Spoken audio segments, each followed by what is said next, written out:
Assalamualaikum warahmatullahi wabarakatuh. Innal hamdalillah nahmaduhu wa nasta'inuhu wa nastaghfiruh wa na'udzu billahi min shururi anfusina wa min sayyiati a'malina. Man yahdihillahu fala mudilla lahu wa man yudlil fala hadiya lahu. Wa asyhadu an la ilaha illallah wahdahu la syarika lahu wa asyhadu anna Muhammadan 'abduhu wa rasuluh. يا أيها الذين آمنوا اتقوا الله حق تقاته ولا تموتن إلا وأنتم مسلمون يا أيها الناس اتقوا ربكم الذي خلقكم من نفس واحدة وخلق منها زوجها وبث منهما رجالا كثيرا ونساء واتقوا الله الذي تساءلون به والأرحام إن الله كان عليكم رقيبا يا أيها الذين آمنوا اتقوا الله وقولوا قولا سديدا يصلح لكم أعمالكم ويغفر لكم ذنوبكم ومن يطع الله ورسوله فقد فاز فوزا عظيما أما بعد فإن أصدق الحديث كتاب الله وخير الهدي هدي محمد صلى الله عليه وسلم وشر الأمور محدثاتها وكل محدثة بدعة وكل بدعة ضلالة وكل ضلالة في النار. Ma'asyiral muslimin, ikhwani fillah, rahimani wa rahimakumullah. Kita meneruskan kembali pembahasan tafsir Juz Amma oleh Fadilatul Syekh Muhammad bin Shalih Al-Utsaimin rahimahullahu taala. Kita masih membahas tafsir surah Asy-Syams. Di pertemuan yang lalu kita sampai pada firman Allah Subhanahu wa taala, fa'alhamaha fujuraha wa taqwaha. Kemudian kata Allah Subhanahu wa taala, qad aflaha man zakkaha wa qad khaba man dassaha. Kata Allah, sungguh telah beruntung orang-orang yang zakkaha, yang mentazkiyah, mensucikan jiwanya. Dan sungguh merugi orang-orang yang dassaha, yang mengotori jiwanya. Kata beliau, qad aflaha ay faza bil matlubi wa naja minal marhub. Faza maknanya adalah yaitu seorang sukses mendapatkan apa yang dia inginkan, apa yang dia harapkan, dan selamat dari apa yang dia khawatirkan. Kalau cuma satu saja itu belum disebut dengan faza. Hanya mendapatkan apa yang dia inginkan, tapi dia belum selamat dari apa yang dia khawatirkan. Tapi ketika dia mendapatkan apa yang diinginkan dan dia selamat dari apa yang dia takutkan, maka inilah orang-orang yang beruntung, orang-orang yang dikatakan sukses. Man zakkaha, qad aflaha man zakkaha. Sungguh beruntung orang-orang yang zakkaha, ay man zakka nafsahu, yang mensucikan, mentazkiyah jiwanya. Walaisal muradu bitazkiyati huna at-tazkiyatul manhi anha. Fi qoulihi ta'ala fala tuzakku anfusakum huwa a'lamu biman ittaqa. Kata beliau, tazkiyah di sini mensucikan jiwa, mensucikan diri. Di sini bukan tazkiyah yang terlarang. Karena ada namanya tazkiyah, mensucikan diri yang terlarang, yaitu menganggap bahwasanya dirinya ini suci, ya, perasaan bahwa dia ini adalah orang yang bebas dari segala macam dosa.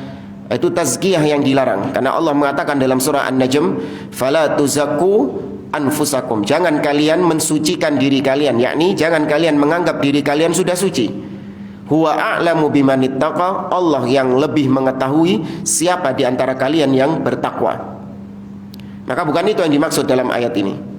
Al muradu bitazkiyati huna an yuzakkiya nafsahu bi ikhlasiha minasyirki wa syawaibil ma'asi, yaitu mentazkiyah dirinya, mensucikan dirinya, membersihkan dirinya, yakni mengikhlaskan, memurnikan.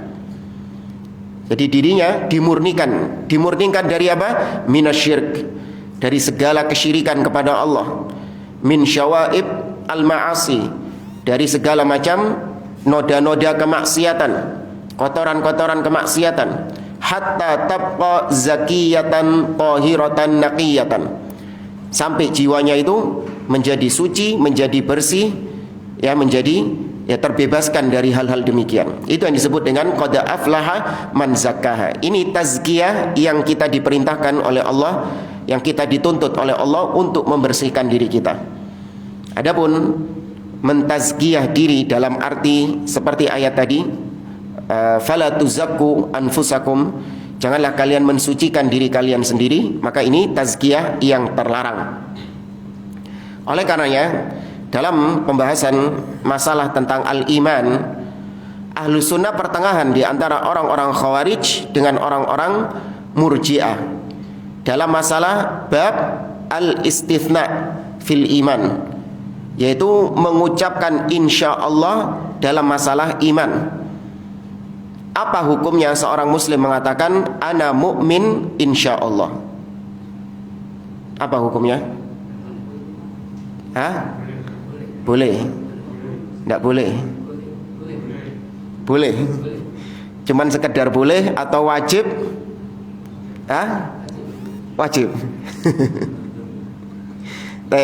Yang mengatakan bahwasanya ucapan ana mukmin insyaallah itu hukumnya wajib, maka berarti ini adalah ucapannya orang-orang khawarij.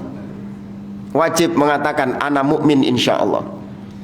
Sedangkan yang melarang mengatakan ana mukmin insyaallah itu haram, hukumnya enggak boleh. Itu adalah orang-orang murji'ah. Adapun ahlu sunnah benar, boleh.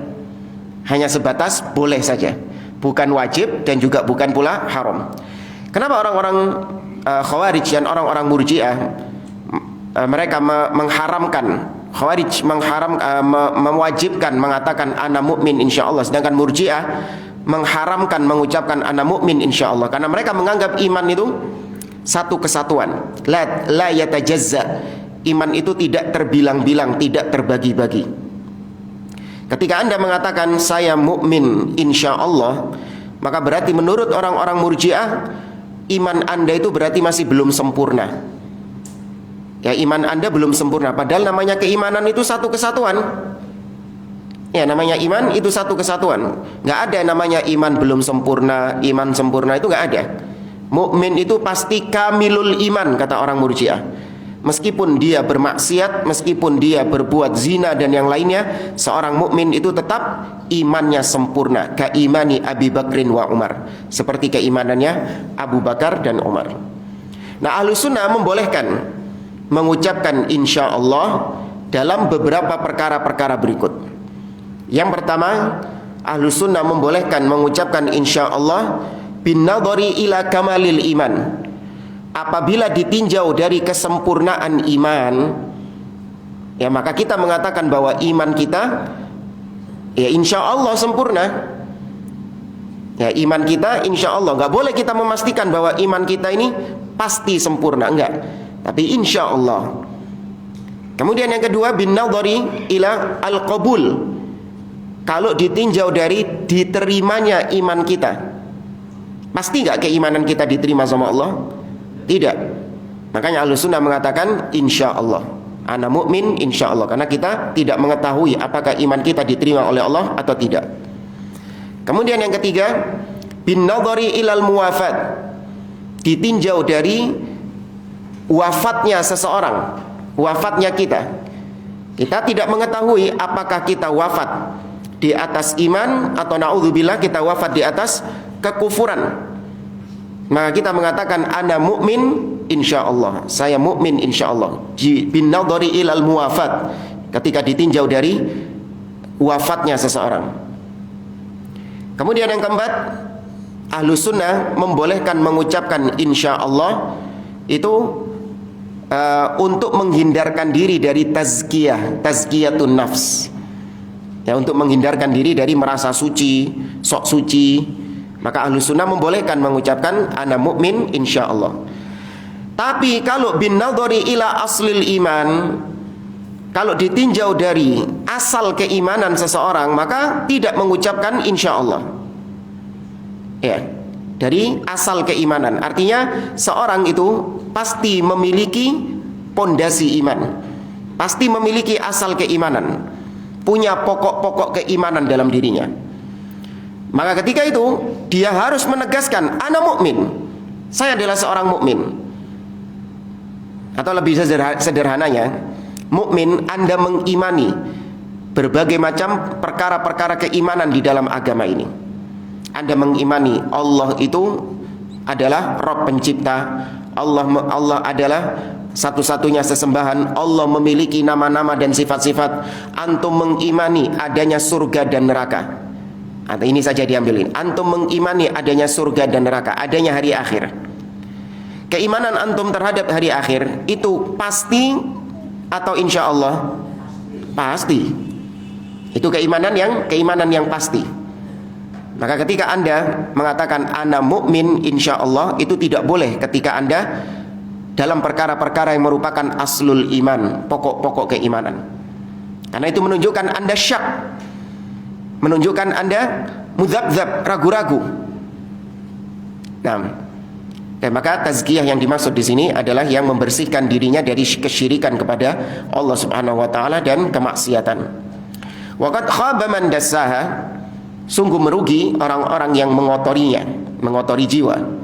Ai man ardaha fil mahaliki wal ma'asi, yaitu siapa saja yang mengotori jiwanya, merendahkan jiwanya, membinasakan jiwanya dalam perkara-perkara maksiat kepada Allah Azza wa Jalla. Wa hadza yahtaj ila du'aillahi subhanahu wa ta'ala ay yuthabbital insan ala ta'atihi. Maka yang demikian ini, mengotori jiwa atau mensucikan jiwa, ini butuh pertolongan Allah Subhanahu wa ta'ala. Butuh untuk seorang muslim berdoa kepada Allah agar Allah menetapkan dia di atas ketaatan kepadanya. Wa 'alal qawli tsabit fil hayati dunya wa fil akhirah. Dia butuh untuk berdoa kepada Allah untuk mengokohkan ucapan tauhidnya, baik di dunia ataupun di akhirat. Fa'alaika daiman an tas'alallaha ats-tsabat wal 'ilman nafi'. Kata beliau, maka wajib atasmu setiap saat engkau memohon kepada Allah ats-tsabat, yaitu tetap tegar, tetap teguh, kokoh di atas keimanan Anda, tetap kokoh di atas akidah Anda, di atas manhaj Anda. Ya, wal 'ilman nafi', dan meminta kepada Allah tambahan ilmu yang bermanfaat. Maka seorang ketika dia berusaha untuk kokoh di atas manhaj, kokoh di atas akidah salaf, itu yang diperintahkan sama Allah Subhanahu wa taala, itu yang dituntut. Bahkan kita ketika berdoa dalam surah Al-Fatihah, kita dituntut mengucapkan ihdina as-siratal mustaqim. Ya Allah, tunjukkanlah, ya Allah, berikan hidayah kepada kami menuju jalan yang lurus, di atas jalan yang lurus. Dan namanya hidayah itu bertingkat-tingkat. Ada hidayah berupa pemahaman, ada hidayah berupa qabul, ada hidayah berupa al-amal, dan ada hidayah berupa as-sabat, dikokohkan, diteguhkan.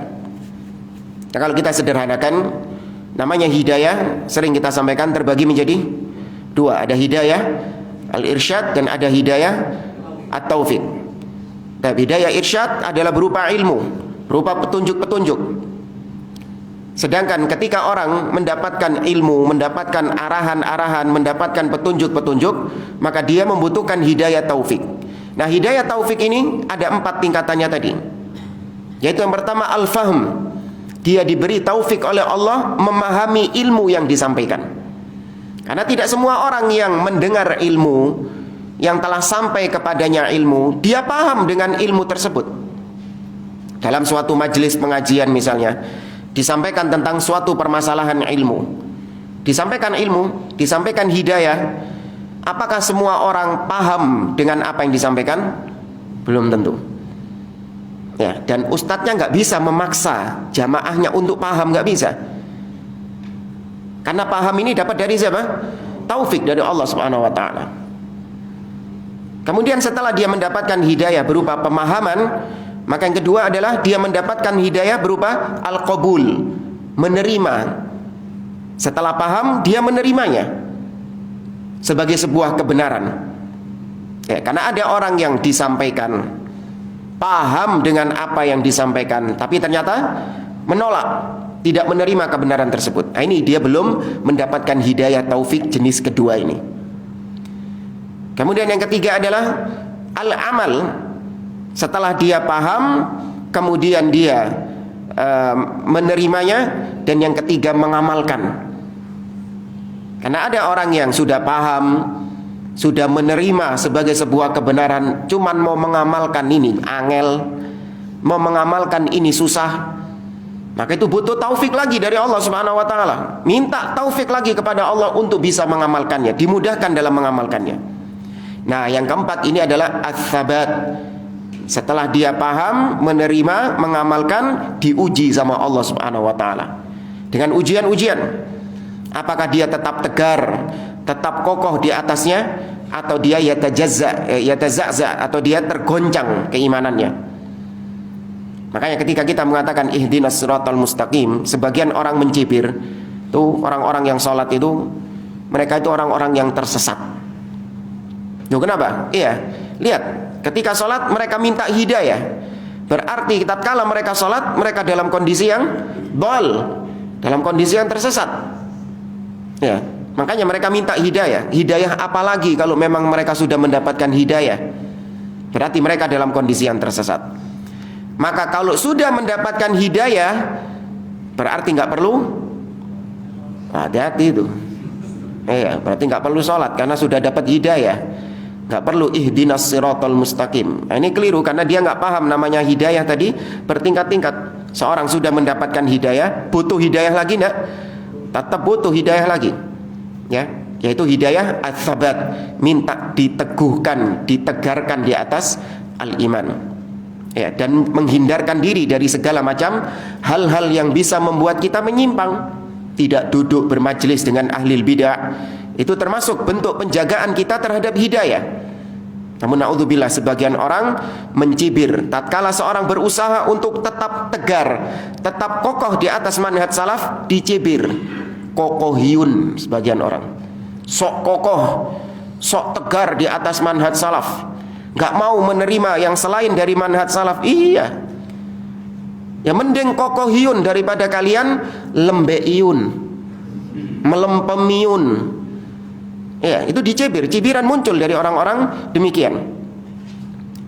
Maka kita minta kepada Allah ats-tsabat wal ilman nafi', dan ilmu yang bermanfaat, wal amal salih, dan amal saleh. Fa inna Allah ta'ala qala idza sa'alaka ibadi anni fa inni qarib ujibu da'watad da'i idza da'an falyastajibu li wal yu'minu bi la'allahum yarshudun. Dan apabila hambaku bertanya kepadamu tentang diriku, maka katakan aku dekat, aku mengabulkan setiap doa orang yang berdoa kepadaku. Maka berdoalah kepadaku dan berimanlah kepadaku agar kalian mendapatkan petunjuk. Nah, kita lanjut ke ayat berikutnya, ayat yang ke-11. Allah Azza wa Jalla mengatakan, kadzabat Tsamudu bitaghwaha. Kaum Tsamud telah mendustakan bitaghwaha karena sebab tughyan, sebab melampaui batas mereka, sebab perbuatan mereka yang melampaui batas. Taib Tsamud, kata beliau, ismu qabilah wa nabiyuhum Salihun alaihi salatu wassalam. Tsamud adalah nama kabilah, nama kabilah. Sedangkan nabi mereka adalah Saleh alaihi salatu wassalam. Nabi Saleh termasuk di antara salah satu dari 4 nabi Arab. Ya, salah satu dari 4 nabi Arab. Siapa 4 nabi Arab? Ya, bocorannya Nabi Saleh sama Nabi Muhammad SAW. Tak kasih bocoran. Yang 2 siapa? Bukan Ismail, Nabi Hud alaihi salam dan Syuaib. Ya, Nabi Hud, Nabi Saleh, Nabi Syuaib, dan Nabi Muhammad SAW. 4 nabi ini disebut sebagai nabi Arab, nabi dari kalangan Arab. Adapun Ismail tidak, dia menikah dengan orang Arab, iya. Ya, dia menikah dengan orang Arab, tapi asalnya Nabi Ismail alaihissalam itu bukan orang Arab, tapi akhirnya menjadi nenek moyangnya orang Arab. Karena Nabi SAW Quraisy itu bernasab kepada Ismail alaihi salam. Wa diyaruhum fil hijr ma'rufatun fi tariqin nas. Dan rumah-rumahnya orang-orang Tsamud ini ada di dalam batu-batu. Ya, bukan rumahnya di batu, bukan. Tapi rumahnya ada wayanhituna minal jibali buyutan farihin, kata Allah Subhanahu wa taala. Mereka memahat ya batu-batu besar, dipahat sama mereka menjadi rumah. Dan sudah kita sampaikan sampai sekarang masih ada di Madinatul Ula itu sisa bekas-bekas rumah-rumah mereka. Ya, mereka menjadikan rumah-rumah mereka di bebatuan-bebatuan itu. Haula kadzabu nabiyahum salihan. Ini kaum Tsamud ini mereka mendustakan nabi mereka yaitu Saleh alaihi salam. Wa nabiyuhum salihun alaihi salatu wassalam ka ghairihi minal anbiya yad'uhum ila ibadatillahi wahdah la syarikalah. Apa yang dilakukan sama Nabi Saleh? Kenapa kaum Tsamud mendustakan Nabi Saleh? Maka Nabi Saleh melakukan sebagaimana yang dilakukan oleh nabi-nabi yang lain. Apa tugasnya nabi-nabi yang lain?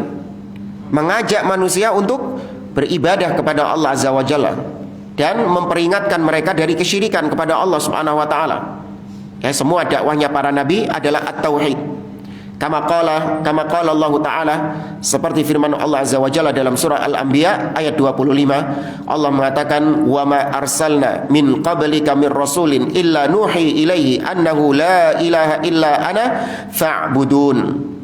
Dan tidaklah kami mengutus seorang nabi pun, seorang rasul pun sebelummu wahai Muhammad, melainkan kami perintahkan kepada nabi tersebut untuk mengatakan la ilaha illa ana, tidak ada yang berhak untuk disembah dengan benar kecuali aku, fa'budun, maka sembahlah aku. Yaitu menyeru manusia kepada at-tauhid. Da'ahum ila ibadatillahi wahdah la syarikalah. Nabi Saleh mengajak kaum Tsamud untuk beribadah hanya kepada Allah saja yang dia tidak memiliki sekutu. Fa'atahu Allah subhanahu ayatan tadullu ala nubuwatihi wa hiya an-naqatul 'azimah allati tashrabu minal bi'ri yawman wa tasqihim labanan fil yaumits tsani. Nah, Allah memberikan kepada Nabi Nuh, Nabi Saleh alaihi salam ayah, tanda kenabian. Nah, ini istilah yang benar ya. Tidak menggunakan istilah mukjizat. Kalau kita dari kecil hal-hal luar biasa yang ada yang Allah berikan kepada para nabi dan rasul kita bilangnya mukjizat. Ini keliru. Dan ini termasuk diantara syiarnya orang-orang ahlul kalam, mutakallimin, Asy'ariyah, Maturidiyah dan yang semisal dengannya. Mereka menyebut hal-hal luar biasa yang Allah berikan kepada nabi dan rasul disebut dengan mukjizat. Apa artinya mukjizat? Yaitu sesuatu yang bisa melemahkan musuh, mengalahkan musuh. Ijaz. Padahal tidak semua hal-hal luar biasa yang Allah berikan kepada nabi dan rasul itu sifatnya adalah untuk mengalahkan musuh-musuh. Enggak semuanya. Iya, memang ada sebagiannya kayak gitu, seperti tongkatnya Nabi Musa alaihi salam memang digunakan untuk menjawab tantangan musuh. Tapi ada hal-hal luar biasa yang lainnya yang tidak ada kaitannya dengan musuh, hanya sebatas untuk membuktikan kenabian orang tersebut, menampakkan kenabian orang tersebut. Seperti keluarnya air dari jari jemari Nabi SAW, atau Nabi SAW membuat makanan yang sedikit menjadi banyak, sebagaimana kisah yang masyhur dalam perang Khandaq. Ya, makanan yang sedikit tapi bisa dimakan oleh ribuan pasukan Khandaq. Ya, itu tidak ada sisi ijaz, tidak ada sisi mengalahkan musuh di situ, enggak. Maka yang benar ayah, tanda atau a'lam an-nubuwah, tanda kenabian. Itu sebagaimana yang Allah firmankan dalam surah Al-Qamar, iqtarabatis sa'atu wansyaqqal qamar wa ayyarau ayah. Dan ketika mereka melihat ayah, tanda. Ya, tidak digunakan kata-kata mukjizat. Yang benar adalah ayah, tanda. Memang kita dari kecil memang sukanya ngomong mukjizat. Orang taunya mukjizat. Kalau dibilang ayat, dikira ayat Quran. 'Quran. Padahal ayah itu artinya tanda. Ayah, tanda. Atau a'lam an-nubuwah, tanda kenabian. Itu sebagaimana yang Allah firmankan dalam surah Al-Qamar, iqtarabatis sa'atu wansyaqqal qamar wa ayyarau ayah. Dan ketika mereka melihat ayah, tanda. Ya, tidak digunakan kata-kata mukjizat. Memang kita dari kecil memang sukanya ngomong mukjizat. Kalau dibilang ayat, dikira ayat Quran. bukan bapak. Ayah tanda. Ya, ayah artinya sign, tanda kenabian. Allah berikan kepada Nabi Saleh ayah, tanda kenabian. Tadullu ala nubuwatihi, yang menjadi dalil, yang menjadi bukti atas kenabiannya. Apa itu? An-naqatul azimah, yaitu unta yang besar. Yang mana unta ini meminum, dalam satu hari meminum air di sumur, kemudian hari berikutnya menghasilkan susu. Ya, di hari yang kedua unta ini menghasilkan susu. Wa qad qala ba'dul ulama innahu kullama jaa insanun wa ataha minal ma' biqadarin a'tathu minal laban biqadarihi. Sebagian ulama mengatakan untanya Nabi Saleh ini, yaitu apabila ada orang yang ngasih minum kepada unta ini sesuai dengan kadar minumnya, maka unta ini akan memberikan susu sesuai dengan kadar minumnya tadi. Namun kata beliau, walakin alladhi yadhhar minal Qur'an khilafu dzalik. Tapi kalau kita melihat ayat-ayat di dalam Al-Qur'an, tidak seperti itu untanya Nabi Saleh itu. Yaitu gantian harinya. Satu hari minum, satu hari ngasih susu. Satu hari minum, satu hari ngasih susu. Bukan terus setiap kali dikasih minum langsung keluar susu. Enggak. Itu yang ada di dalam ayat-ayat Al-Qur'an. Sebagaimana ayat di dalam surah Asy-Syu'ara ayat yang ke-155, Allah mengatakan, Nabi Nuh mengatakan, hadhihi naqatun laha syirbun walakum syirbu yaumin ma'lum. Ya, dalam surah Asy-Syu'ara ayat 155. Inilah naqatullah, untanya Allah Subhanahu wa taala. Naqatun laha syirbun, unta yang dia punya jatah minum, walakum syirbun, dan kalian juga punya jatah minum di hari-hari yang telah diketahui. Maksudnya hari-hari yang sudah diketahui tadi, seling-selingan. Hari ini jatahnya minum unta, besoknya jatah minum kalian meminum susu untanya. Maka jelas di sini berarti ada hari yang bergantian. Ini untuk mengkritisi pendapat ulama yang tadi disebutkan, yang mengatakan bahwa setiap kali dikasih minum maka dia akan menghasilkan susu sesuai dengan minum yang diberikan. Ini pendapat yang lemah. Fannaqah tashrabu minal bi'ri yauman thumma tadurrul laban fil yaumil tsani. Maka kesimpulannya, untanya Nabi Saleh itu minum air dari sumur di hari pertama, dan keesokan harinya dia akan mengalirkan susu di hari keduanya. Tapi ini tanda kenabian, kenabian Nabi Saleh alaihi salam. Makanya untanya Nabi Saleh disebut dengan naqatullah, unta Allah Subhanahu wa taala, disandarkan kepada Allah Subhanahu wa taala. Hadza min bab at-tasyrif.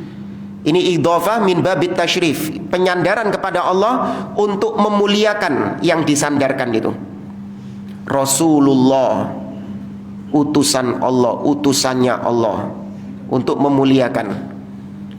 Baitullah, masjid ini, Baitullah, rumahnya Allah Subhanahu wa taala, sebagai bentuk pemuliaan terhadap rumah tersebut. Al-Qur'an kitabullah, kitabnya Allah sebagai bentuk pemuliaan.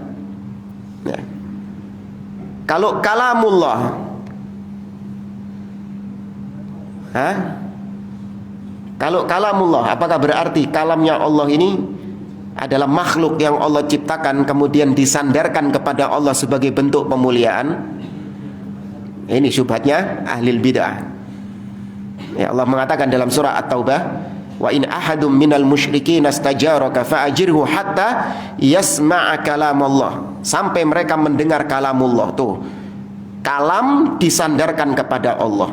Berarti sama seperti naqatullah, unta disandarkan kepada Allah. Unta itu makhluk disandarkan kepada Allah min babit tasyrif, sebagai bentuk pemuliaan. Maka demikian juga dengan kalam, firman, itu juga makhluk kata mereka, disandarkan kepada Allah sebagai bentuk pemuliaan. Maka kita katakan tidak. Kalau kalamullah, sam'ullah, pendengaran Allah, itu semuanya idhofah as-sifah ila mausufiha, yaitu sifat yang disandarkan kepada sang pemilik sifat. Ya, sifat yang disandarkan kepada sang pemilik sifat. Kalamullah itu sifat, kalam itu sifat, disandarkan kepada pemiliknya, yaitu Allah Subhanahu wa taala. Ya. Kemudian kata beliau, walakin lam tanfa'hum hadhil ayah. Meskipun Allah sudah memberikan tanda kenabian berupa unta yang luar biasa ini, namun ternyata tanda kenabian tersebut, unta ini tidak bermanfaat bagi orang-orang Tsamud, bagi kaum Tsamud. Ya, tidak menjadikan mereka beriman kepada Allah. Justru yang ada, kadzabat Tsamudu bitaghwaha. Mereka mendustakannya karena sebab taghwaha, karena sebab tughyan, perbuatan mereka yang melampaui batas. Ai bitughiyaniha wa utuwiha, karena kesombongan mereka, karena keangkuhan mereka. Ya, wal ba'una lisababiyah ai bisababi kauniha taghiyatan kadzabat ar-rasul. Karena sebab mereka sombong, karena sebab mereka angkuh, itulah yang menyebabkan mereka mendustakan. Karena namanya sombong itu adalah batarul haq, menolak kebenaran, wa ghamtun nas, dan merendahkan manusia. Kemudian idzim ba'atha ashqaha, tatkala orang yang paling ashqa, yang paling sengsara, yang paling sesat, yang paling buruk di antara mereka itu bergegas. Maksudnya bergegas untuk menghabisi unta tersebut, bergegas untuk membunuh unta tersebut. Hadza bayanun litughyanil ladzi dzakarahu Allah azza wa jalla. Inilah tughyan, kesombongan melampaui batas yang Allah singgung di ayat sebelumnya tadi. Wa dzalika hinam ba'atha ashqaha, yaitu ketika ada orang yang paling sengsara di antara mereka bergegas untuk mendustakan Nabi Saleh atau untuk membunuh untanya Nabi Saleh. Imba'atha yakni intalaqa bisur'ah, bergegas. Ashqaha ay ashqa Tsamud ay a'lahum fi syaqa wal iyadzu billah, yuridu an yaqdiya ala hadhihi naqah. Orang yang paling sengsara, orang yang paling sombong di antara kaum Tsamud itu, dia bergegas ingin untuk mengakhiri untanya Nabi Saleh alaihi salam. Faqala lahum Saleh, maka Nabi Saleh mengatakan kepada mereka, naqatullahi wa suqiyaha. Ini adalah untanya Allah Subhanahu wa taala, yang mana diberi minum unta ini dan juga memberikan susu kepada kalian. Artinya zaru naqatallah, biarkan unta ini, wala tamassuha bisuin, dan jangan kalian sakiti unta ini. Nabi Nuh mengatakan demikian, sebagaimana juga disinggung dalam surah Al-A'raf, disinggung juga dalam surah Hud, disinggung juga dalam surah Asy-Syu'ara tentang kisah untanya Nabi Saleh ini. Ya, fadharuha ta'kul fil ardi wala tamassuha bisuin. Ya, biarkan unta ini makan di muka bumi ini dan jangan disakiti unta ini. Itu ucapan Nabi Nuh kepada Nabi Saleh kepada kaum Tsamud.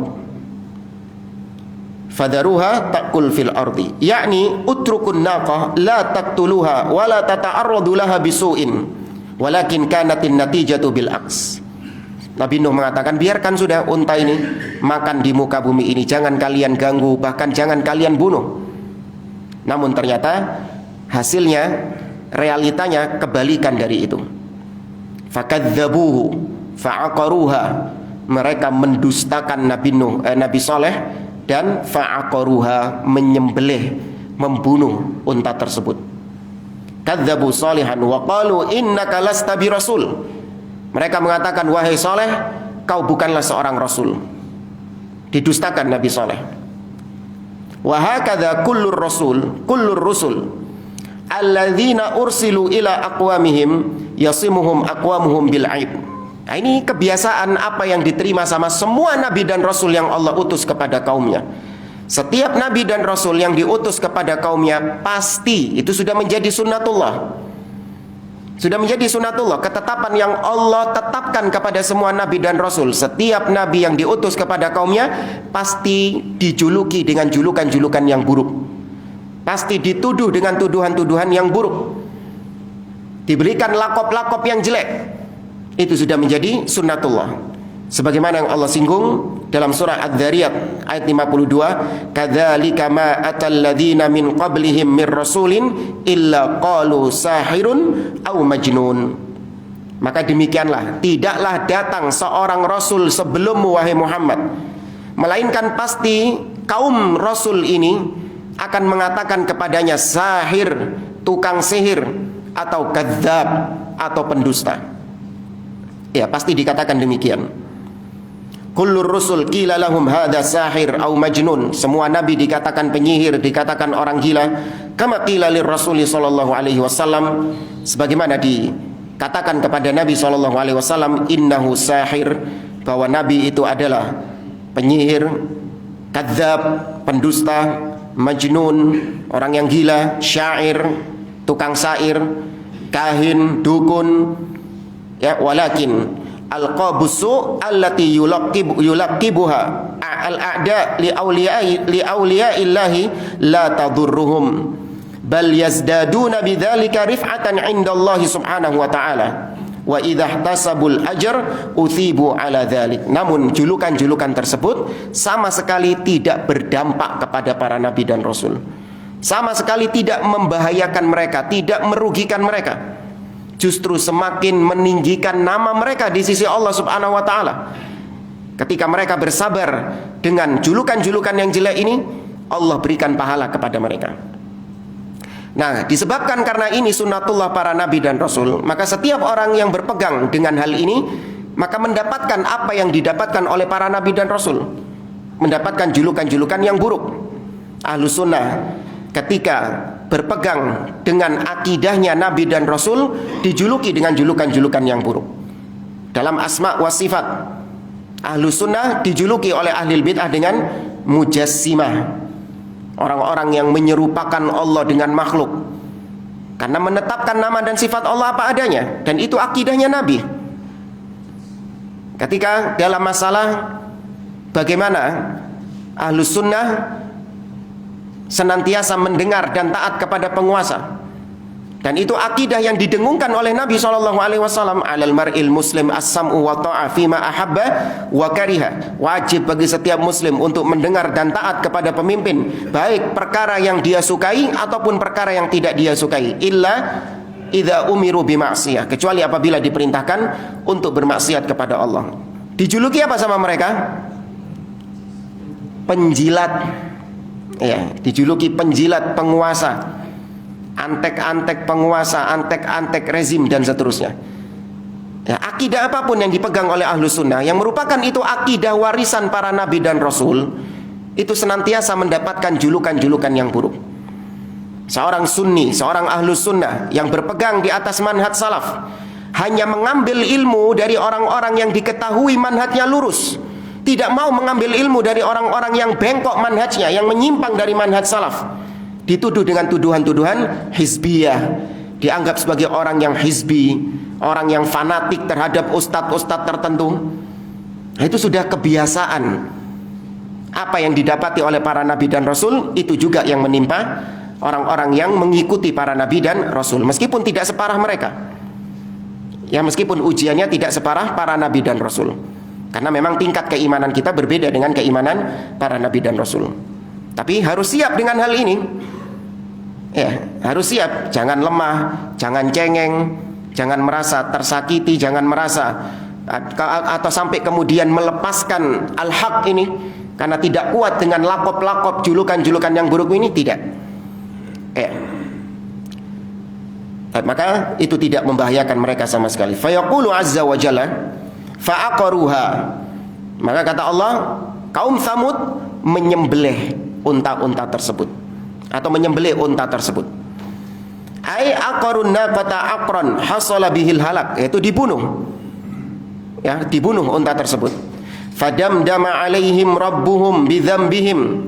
Maka kemudian Allah Subhanahu wa taala damdama, yakni membinasakan mereka. Membinasakan itu dengan atbaqat alaihim turab, yaitu ditimpakan, apa istilahnya, dipendem, dibalikkan ya kepada mereka, tanah-tanah itu dibalikkan kepada mereka, yaitu dengan gempa. Fa akhadat alaihimur rajfatu fa asbahu fi darihim jathimin, kata Allah. Maka Allah berikan gempa kepada mereka yang mengguncang mereka, maka mereka pun mati di rumah-rumah mereka. Mereka pun mati di dalam rumah-rumah, bergelimpangan di situ. Bidzambihim, itu mereka diberikan siksa oleh Allah, dibinasakan oleh Allah bidzambihim, karena sebab dosa mereka. Wa ma dzalamnahum walakin kanu anfusahum yadlimun. Bukan Allah yang mendolimi mereka, namun mereka yang mendolimi diri mereka sendiri. Lianna Allah subhanahu wa ta'ala la yadlimun nasa syai'a walakinnan nasa anfusahum yadlimun. Allah tidak pernah mendolimi hamba-hambanya. Jangan dianggap ketika Allah menenggelamkan kaumnya Nabi Nuh, kemudian Allah menimpakan hujan batu kepada kaumnya Nabi Lut, kemudian orang mengatakan, oh kok tego ya Allah ya, kok gak sakno gitu, kok dolim segitunya Allah menyiksa mereka. Maka dibantah sama Allah, bukan kami yang mendolimi mereka, justru mereka yang mendolimi diri mereka sendiri. Fadzunub sababun lil halaki wad damar wal fasad. Maka dosa itulah yang menyebabkan kebinasaan suatu kaum, kehancuran suatu kaum, yang menjadikan suatu kaum itu ditimpakan bala, ditimpakan musibah karena sebab dosa-dosa mereka. Sebagaimana Allah mengatakan dalam surah Ar-Rum ayat 41, "Dhaharal fasadu fil barri wal bahri bima kasabat aydin nas liyudhiqahum ba'dalladzi 'amilu la'allahum yarji'un." Telah nampak kerusakan di daratan dan di lautan bima kasabat aydin nas, karena sebab tangan-tangan manusia, karena sebab dosa-dosa manusia. Liyudhiqahum ba'dalladzi 'amilu, agar manusia merasakan sendiri, rasakno dewe apa yang sudah kalian kerjakan, apa yang sudah kalian perbuat, rasakan sendiri. Dan agar mereka kembali kepada Allah subhanahu wa ta'ala, agar mereka bertobat kepada Allah azza wa jalla. Maka yang namanya dosa pasti ada dampak, pasti ada efek dari dosa tersebut. Efeknya bisa langsung disegerakan di dunia dan ditunda di akhirat. Dan ketika Allah subhanahu wa ta'ala meratakan azab kepada suatu kaum, padahal kaum tersebut tidak semuanya berbuat dosa, tidak semuanya berbuat keburukan, maka di situ kaum tersebut meskipun tidak berbuat dosa, sebagian di antara mereka yang tidak ikut-ikutan berbuat dosa, kena dampak dari azab disebabkan karena mereka diam terhadap kemungkaran. Allah mengatakan, lu'inal ladzina kafaru min bani Israel ala lisani Dawud wa Isa bin Maryam dzalika bima asaw wa kanu ya'tadun kanu la yatanahawna an munkarin fa'aluhu labisa ma kanu yaf'alun. Telah dilaknat, artinya dijauhkan dari rahmat Allah. Allah tidak lagi merahmati, mengasihani mereka, orang-orang kafir dari kalangan Bani Israel, melalui lisan Nabi Dawud dan melalui lisannya Nabi Isa alaihissalam. Dzalika bima asaw, itu karena mereka bermaksiat kepada Allah, durhaka kepada Allah. Apa kata Allah? Kenapa mereka dilaknat? Kanu la yatanahawna an munkarin, mereka tidak saling mencegah dari kemungkaran. Ada kesyirikan dibiarkan, ada kebid'ahan dibiarkan, ada penyimpangan-penyimpangan dibiarkan, tidak diperingatkan umat dari perkara-perkara ini. Dengan alasan ukhuwah, persaudaraan Islam, dengan alasan jamaah, persatuan, bersatu Islam. Jangan mengingkari ini, jangan mengingkari ini, jangan membid'ah-bid'ahkan. Kita harus menjalin ukhuwah, kebersamaan, dan seterusnya. Maka ini penyebab suatu kaum dibinasakan, ditimpakan azab kepada mereka. Itu ada permisalan yang bagus dari Nabi SAW dalam hadisnya yang panjang. Orang yang mengingkari kemungkaran itu diibaratkan seperti suatu kaum yang naik ke atas kapal. Ada yang dapat dek bawah dan ada yang dapat dek atas. Nah, yang ada di dek bawah ini, mereka itu kalau butuh makanan, butuh minuman, butuh air, mereka harus minta kepada yang di atas. Maka akhirnya sebagian yang ada di dek bawah ini mikir, Kalau kita setiap kali minta minum harus repot-repot naik ke atas, capek kita. Maka saya punya solusi. Gimana? Dibolongi. Iya, mending dibolongi saja. Ini kan kita lagi di laut. Nah, langsung ada airnya ini. Ketika yang di atas atau teman-temannya ini mentolerir perbuatannya, ya sudah apa-apalah, hormati pendapat orang. Kan gitu kan? Hormati pendapat orang, nggak apa-apa. Ya, kan solutif itu, pendapat yang solutif. Ya, kalau ditolerir seperti itu, apa yang terjadi? Kelem kabeh jamaah. Semuanya kelem itu, baik yang bolongi ataupun yang nggak ikut bolongi, kelem semuanya. Tapi ketika dicegah, orang yang mau bolongi ini tadi dicegah, maka najau, maka mereka pun selamat semuanya.